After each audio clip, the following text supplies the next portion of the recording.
അമേരിക്കയുടെ നിരവധിയായിട്ടുള്ള ബ്ലോക്കേഡുകൾ, ഉപരോധങ്ങളെയൊക്കെ മറികടന്നുകൊണ്ട് എങ്ങനെയാണ് ഇറാൻ ഇപ്പോഴും ക്രൂഡ് ഓയിൽ വിൽപ്പന നടത്തുന്നത്? നിരവധിയായിട്ടുള്ള സാറ്റലൈറ്റ് ഇമേജസും അതോടൊപ്പം തന്നെ ഷിപ്പ് ട്രാക്കിംഗ് ഡാറ്റാസൊക്കെ നമുക്ക് കാണിച്ചു തരുന്നത് ഇറാൻ ഇപ്പോഴും ചൈനയ്ക്ക് അതുപോലെ തന്നെ മറ്റ് ചില രാജ്യങ്ങൾക്കൊക്കെ ഇരുട്ടിൻ്റെ വഴിയിൽ വളരെ നിഗൂഢമായ രീതിയിൽ ക്രൂഡ് ഓയിൽ വിൽപ്പന നടത്തുന്നു എന്നുള്ളതാണ്. അപ്പോൾ ഈ ക്രൂഡ് ഓയിൽ കള്ളക്കടത്തിന് പിന്നിലുള്ള ഒരു നെറ്റ്വർക്ക് അത് എങ്ങനെയാണ് യഥാർത്ഥത്തിൽ പ്രവർത്തിക്കുന്നത്? ശരിക്കും അതൊരു വളരെ ഉദ്വേഗജനകമായ ഒരു ഹോളിവുഡ് ക്രൈം ത്രില്ലർ പോലുള്ള ഒരു ഒരു പ്രവൃത്തിയാണ്. അതായത് അമേരിക്ക ലോകത്തിലെ ഏറ്റവും ശക്തമായ സൈനിക ശക്തിയാണ്, ഏറ്റവും വലിയ സൈനിക ശക്തി. അവര് ഒരു കാരണവശാലും ഇറാന്റെ ഒരു തുള്ളി ക്രൂഡ് ഓയിൽ പോലും വിൽക്കാൻ അനുവദിക്കില്ല എന്നുള്ള വാശിയിലാണ്. പിന്നെ ആദ്യം തന്നെ വർഷങ്ങളായിട്ട് ഉപരോധമുണ്ട്. പക്ഷെ ഇപ്പം ആ ഉപരോധത്തിന് അപ്പുറത്തേക്ക് കടന്നിട്ട് ഇറാന്റെ പോർട്ടുകളെല്ലാം തന്നെ ബ്ലോക്ക് ചെയ്യുകയും അവിടുന്ന് പുറത്തേക്ക് വരികയോ അകത്തോട്ട് പോവുകയോ ചെയ്യുന്ന കപ്പലുകൾ മുഴുവൻ തടസ്സപ്പെടുത്തുകയോ ചെയ്യുന്ന വലിയ കാരണം അവിടെ യുദ്ധം നടക്കുകയാണ്. യുദ്ധം തൽക്കാലം വെടിനിർത്തലാണ്, ഇപ്പൊ യുദ്ധം തീർന്നിട്ടൊന്നുമില്ല. പക്ഷെ അതിനെ വളരെ ബുദ്ധിപൂർവ്വം മറച്ചു അത് മറികടന്ന് ചൈനയുമായിട്ട് ചേർന്ന് അമേരിക്കയെ വിഡ്ഢിയാക്കിയിരിക്കുകയാണ് ഇറാൻ.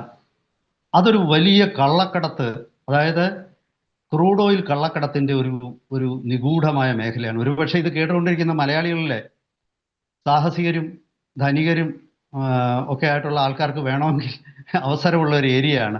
ഇറാനിൽ നിന്നും പിന്നെ എണ്ണ ഷാഡോ ടാങ്കർ വഴി കടത്തി സിംഗപ്പൂർ സ്ട്രേറ്റിലേക്ക് കൊണ്ടുവരിക. ആ സിംഗപ്പൂർ സ്ട്രേറ്റിൽ ഈ എണ്ണ അവിടെ ക്രൂഡ് ഓയിൽ അവിടെ സൂക്ഷിക്കുന്നു. അവിടെ നിന്നും അല്ലെങ്കിൽ കപ്പലുകളിൽ നിന്നും ചൈനയുടെ പിന്നെ ബോട്ടുകൾ വഴി ഇതൊക്കെ തന്നെ ഇതിൻ്റെയൊക്കെ ട്രാക്കിംഗ് ഡിവൈസസ് ഒക്കെ സ്വിച്ച് ഓഫ് ചെയ്തിട്ടിരിക്കുകയാണ്. അങ്ങനെ അത് ഇവിടെ നിന്നും ചൈനയിലേക്ക് കടത്തുന്നു. അതൊരു വലിയ ലാഭകരമായ ഏർപ്പാടാണ്. ഈ ഇറാന്റെ എണ്ണ പിന്നെ യഥാർത്ഥത്തിൽ അമേരിക്കയുടെ മുഴുവൻ ബ്ലോക്കേഡുകൾ, അമേരിക്കയുടെ ഉപരോധങ്ങളൊക്കെ തന്നെ പരാജയപ്പെട്ടു പോകുന്നത് ഈ ഒരു വലിയ ശൃംഖലയാണ്. അതായത് ഷാഡോ ടാങ്കേഴ്സ് എന്ന് പറയുന്ന പിന്നെ പഴയ കപ്പലുകൾ, പഴയ എണ്ണ കപ്പലുകളും അതുപോലെ പഴയ കപ്പലുകൾ എടുത്തിട്ട് അത് എണ്ണ കൊണ്ടുവരാൻ പാകത്തിലേക്ക് മാറ്റി അങ്ങനെയുള്ള ഷാഡോ ടാങ്കേഴ്സിന്റെ ഒരു ശൃംഖല. ഈ സിംഗപ്പൂർ സ്ട്രേറ്റിലെ ഇത് വെച്ചിട്ട് ഇതിന്റെ കൈമാറ്റം നടക്കുന്ന ഏരിയ, അതുപോലെ അവിടെ ഇത് സൂക്ഷിക്കാനുള്ള സാഹചര്യങ്ങൾ, കപ്പലുകൾ തന്നെ അവിടെ ആങ്കർ ചെയ്തിടുന്ന സ്ഥലങ്ങൾ, അതുപോലെ തന്നെ ഈസ്റ്റേൺ ചൈനയിലെ ടീപോട്ട് റിഫൈനറീസ് എന്ന് പറയും.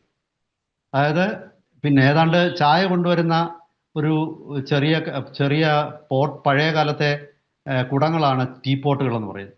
ആ ടീപോട്ടുകൾ പോലെ ചെറിയ റിഫൈനറികൾ അത് 100 കണക്കിന് എണ്ണം ചൈനയുടെ കിഴക്കൻ പ്രോവിൻസുകളിലുണ്ട്.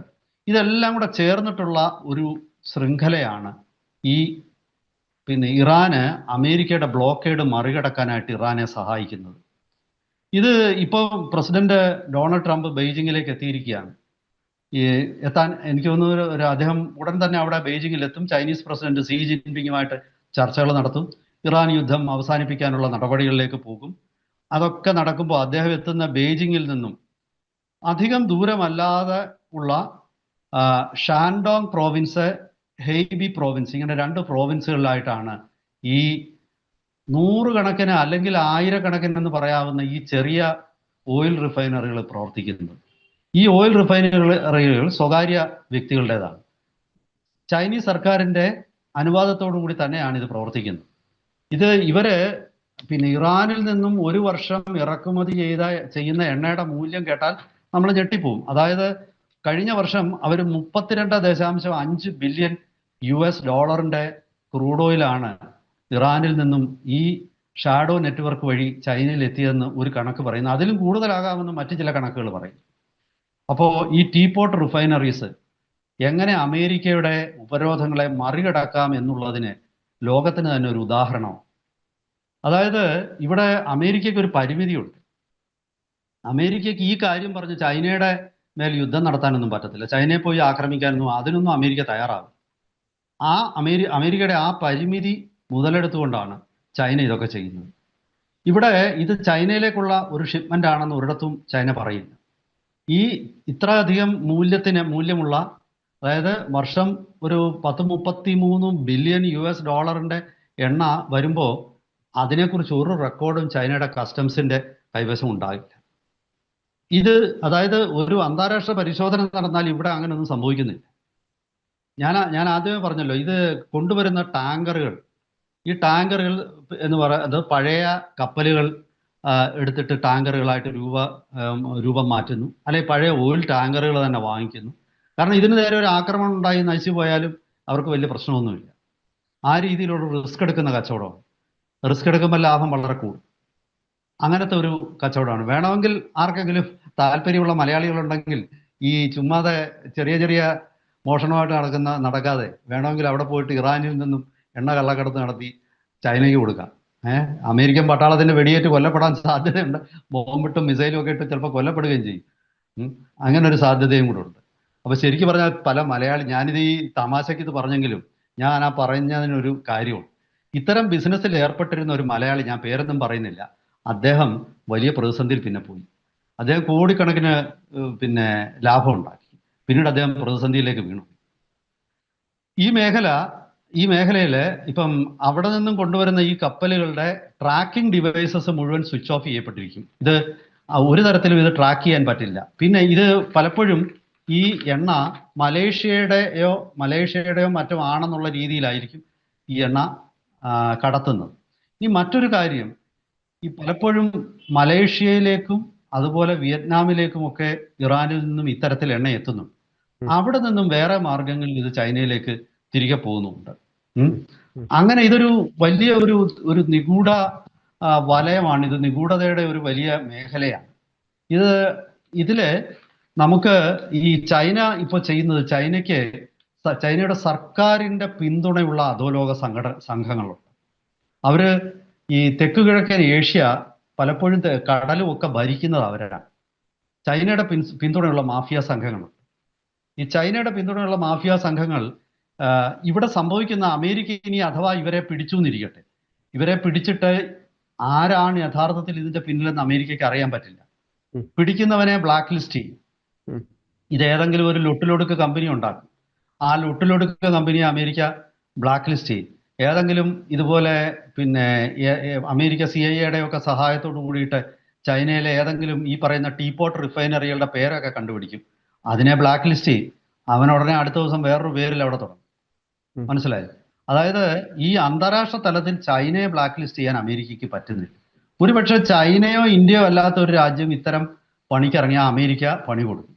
പക്ഷേ ഈ വലിയ രാജ്യങ്ങളിൽ പോയിട്ട് ആക്രമണം നടത്തുക എന്ന് പറയുന്നത് അത്ര എളുപ്പമുള്ള കാര്യം.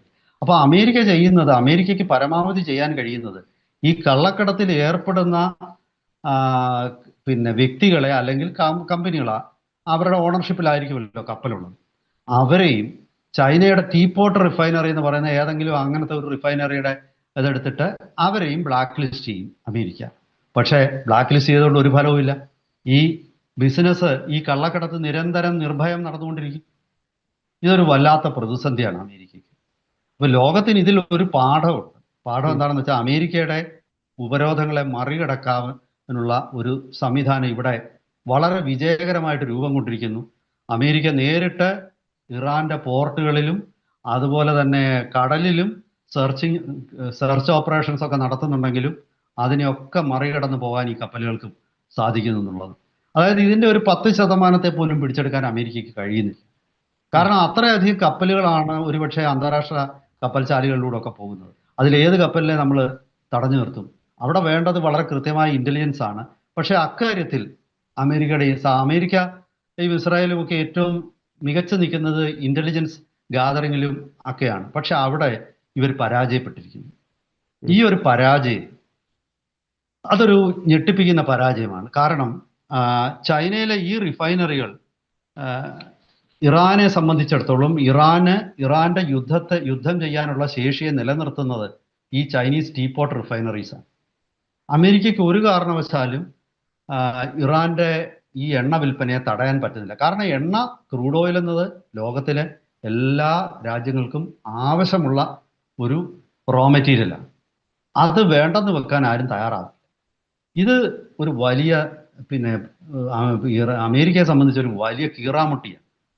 കാരണം പല രീതിയിലും അമേരിക്ക നോക്കി, തടയാൻ പറ്റുന്നില്ല.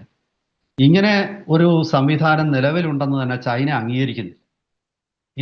ഇപ്പം അമേരിക്കയുടെ മാധ്യമങ്ങൾ CNN ഒക്കെ ഈ ടീപോട്ട് റിഫൈനറികളെന്ന് ഞാൻ പറഞ്ഞ ഇവ പ്രവർത്തിക്കുന്ന 2 പ്രോവിൻസുകളുടെ പേര് ഷാൻഡോങ്ങിലും ഹെബിയിലും അവിടെ എത്തിയിട്ട് അവരിതിന്റെ ഫോട്ടോ ഒക്കെ എടുക്കാൻ നോക്കുമ്പോൾ ഇതൊക്കെ വലിയ ഹൈ സെക്യൂരിറ്റിയിലാണ് ഇത് പ്രവർത്തിക്കുന്നത്. CNN പറയുന്നത് അവര് പിന്നെ കാറിനുള്ളിൽ വെച്ച് തന്നെ വിൻഡോയിലൂടെ ഫോട്ടോ എടുക്കാനായിട്ട് ക്യാമറ പിന്നെ പ്രവർത്തിപ്പിക്കുമ്പോൾ സമാന്തരമായ അവിടെയൊക്കെയുള്ള എക്സ്പ്രസ് വേ ആണ്.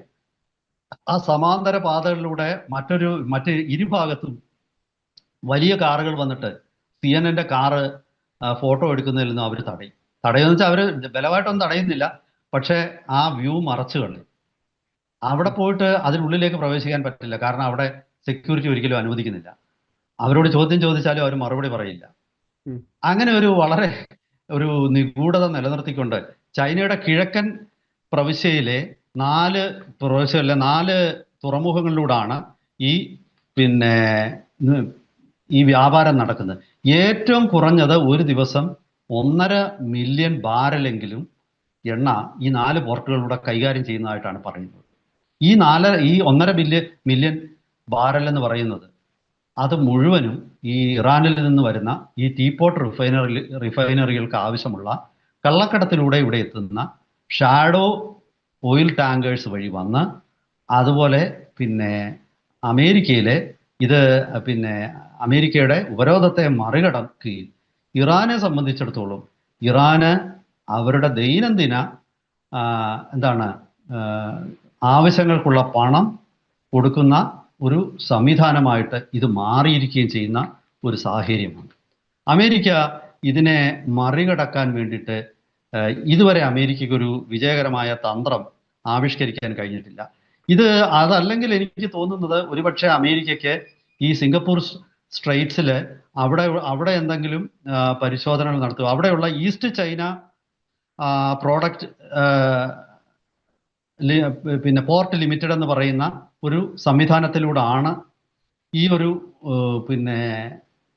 കൈമാറ്റം നടക്കുന്നത്. അതായത് ഷാഡോ ടാങ്കറുകളിൽ സിംഗപ്പൂർ സ്ട്രെയ്റ്റിൽ എത്തുന്നത് ചൈനയിൽ നിന്നുള്ള ബോട്ടുകൾ. ഇപ്പൊ ചൈനയിലുള്ള ബോട്ടെന്ന് നമ്മൾ പറയുമ്പോൾ പലപ്പോഴും ഫിഷിംഗ് ബോട്ടുകൾ ചൈന മിലിറ്ററി ആവശ്യത്തിനായിട്ടും അതുപോലെ തന്നെ ഇത്തരം കള്ളക്കടത്ത് എണ്ണ വഹിക്കുന്നതിനായിട്ടുമൊക്കെ മാറ്റി എടുത്തിട്ടുണ്ട്. അപ്പൊ ഇതൊന്നും തിരിച്ചറിയാൻ പറ്റുന്നില്ല. ചൈനയ്ക്ക് നൂറല്ല ആയിരക്കണക്കിന് ഷിപ്പിംഗ് ബോട്ടുകളാണ് ചൈനയുടെ കൈവശമുള്ളത്. ഇതിൽ ഏതാണ് മിലിറ്ററിയുടേത്, ഇതിലേതാണ് കള്ളക്കടത്ത് നടത്തുന്നത്, ഇതിലേതാണ് യഥാർത്ഥത്തിലുള്ള ഫിഷിംഗ് വെസല്, ഇതൊന്നും ആർക്കും തിരിച്ചറിയാൻ വയ്യ. പിന്നെ സാറ്റലൈറ്റ് ഇമേജറിയിലൂടെ അമേരിക്ക ചിലപ്പോഴൊക്കെ ഇത് കണ്ടുപിടിക്കുന്നുണ്ട്, ചിലപ്പോഴൊക്കെ അവർക്ക് നടപടിയെടുക്കാനും പറ്റുന്നുണ്ട്. പക്ഷേ കാര്യമായ ഒരു രീതിയിൽ ഇതിനെ തടയാൻ അമേരിക്കയ്ക്ക് പറ്റുന്നില്ല. എന്തായാലും ശരി, ഇത് അമേരിക്കയെ സംബന്ധിച്ചിടത്തോളം വല്ലാത്ത ഒരു പ്രതിസന്ധിയിലേക്ക് അമേരിക്ക എത്തിയിരിക്കുന്നു. ഇതിനെ മറികടന്നില്ലെങ്കിൽ ഒരിക്കലും ഇറാന്റെ എണ്ണ വ്യാപാരത്തെ തടയാൻ അമേരിക്കയ്ക്ക് പറ്റില്ല. ഇറാന്റെ യുദ്ധം ചെയ്യാനുള്ള ശേഷിയെ തടയാൻ അമേരിക്കയ്ക്ക് പറ്റില്ല. ഇറാന്റെ സമ്പദ് വ്യവസ്ഥയെ തകർക്കാൻ അമേരിക്കയ്ക്ക് പറ്റില്ല. അമേരിക്ക പലപ്പോഴും ഉപരോധങ്ങൾ ഏർപ്പെടുത്തി സ്വയം സമാധാനം കണ്ടെത്തുമെങ്കിലും അത് ഇറാന്റെ ദേഹത്തെ ഒരു രോമത്തെ പോലും അവർക്ക് ഇല്ലാതാക്കാൻ പറ്റുന്നില്ല. ചൈനയാണ് ഇതിന്റെ എല്ലാം പിന്നിലുള്ള രാജ്യം. അതാണ് ഇവിടുത്തെ ഒരു വലിയ പ്രതിസന്ധി. ഈ വിഷയത്തിൽ വരും ദിവസങ്ങളിൽ അമേരിക്ക എന്ത് തന്ത്രമാണ് സ്വീകരിക്കാൻ പോകുന്നത്? സോഴ്സിൽ നിന്നാണോ തടയുന്നത്, അതോ സിംഗപ്പൂർ സ്ട്രെയ്റ്റ്സിൽ എന്തെങ്കിലും കൂടുതൽ നടപടികൾക്ക് അമേരിക്കയ്ക്ക് സാധിക്കുമോ? അതൊക്കെ നമുക്ക് വരും ദിവസങ്ങളിൽ നമുക്ക് കാത്തിരുന്ന് കാണാം. അതുവരെ പുതിയ വിവരങ്ങളുമായി എത്തുന്നവരെ എല്ലാവർക്കും ഒരിക്കൽ കൂടി നമസ്കാരം.